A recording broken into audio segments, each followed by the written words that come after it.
Have you ever felt like that? Like you're doing everything right, playing by all the rules, but suddenly the game itself has changed on you. Well, that's exactly the feeling we're digging into today. Because it seems like something big is happening for a lot of people, and it might just be on a very specific schedule. And I'm not talking about some vague feeling. We're seeing this with really successful people. Expert traders whose proven strategies just stop working. Or these sharp entrepreneurs who can see the entire roadmap for their company, but for some reason, they're just stuck, paralyzed. The weirdest part?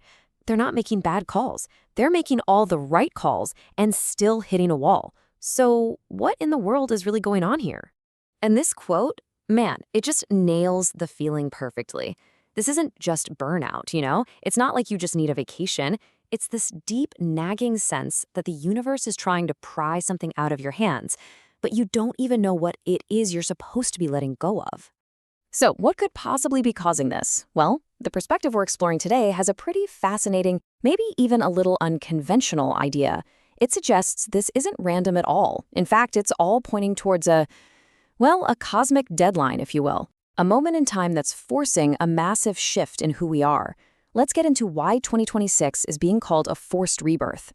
Okay, and this is where it gets really interesting, because this idea isn't coming from just one place. The argument is that three completely separate ancient systems are all converging on this exact same idea. You've got Vedic astrology saying Jupiter's at its peak power, which basically hits the fast forward button on our life lessons. Then you have numerology, which says 2026 is a universal year one, the literal beginning of a whole new 9-year chapter. And to top it off, Chinese astrology brings the fire horse energy, which means super fast, unstoppable change.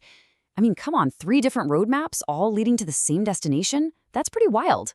So let's be crystal clear about what this means. The message here isn't a gentle nudge to maybe think about changing. No, it's being framed as an expiration date, an unavoidable deadline for the person you've been up until now. All right, so if you're facing this kind of invisible wall, what's your first instinct? Probably to just push harder, right? To double down, hustle more, force your way through it. Well, according to this idea, that is the absolute worst thing you can do. It's called the identity trap, and it's why just trying harder is pretty much doomed to fail. Think about it like this. You got this entrepreneur. They launch a business, it fails. So they launch another one, a totally different idea, and it fails in the exact same way. It's like they're living the same story with different characters. The problem isn't the business, you see. It's an identity problem, pretending to be a business problem. Or how about this one? The trader who is an absolute genius on a demo account. I mean, a rock star. But the second real money is on the table, they just fall apart. It looks like a psychology problem, right? Nerves, fear. But what if it's deeper? What if it's an identity problem about whether they truly believe they deserve to win? And we see this all the time with weight loss. Someone works incredibly hard, loses 30 pounds, and then boom, it all comes back. We call it a discipline problem.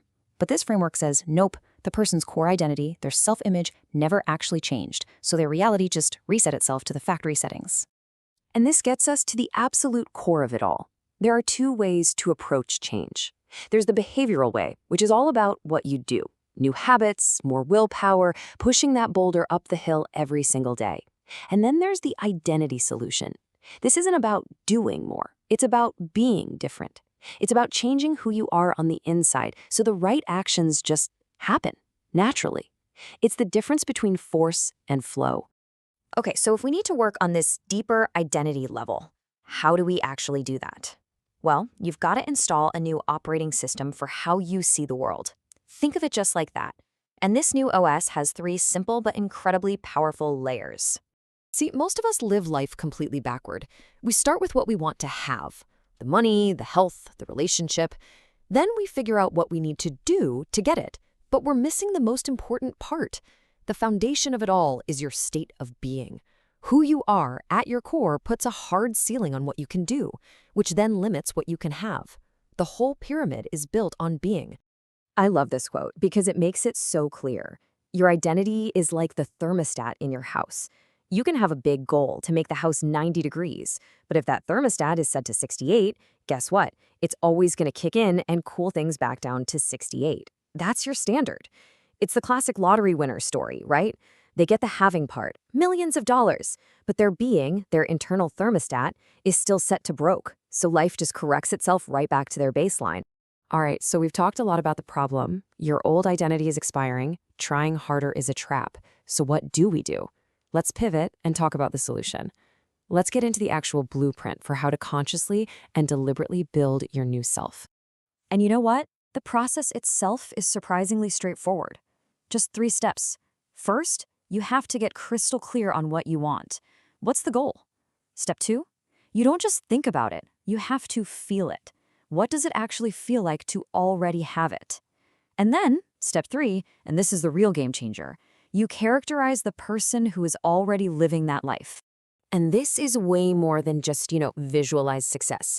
You're basically an actor creating a character. You are reverse engineering an entire person. How do they walk? How do they talk? What are their non-negotiable daily habits? What's their default emotional state? What are their thoughts about money? The more detail you put into this new character, the easier it is to step into that role and just become them. So as this symbolic deadline gets closer and closer, it really boils down to one simple choice. Are you going to spend all your energy trying to perform CPR on an old identity that's already expired? Or are you going to seize this as the ultimate opportunity to sit down and consciously design who you're going to be next? That choice, as always, is all yours.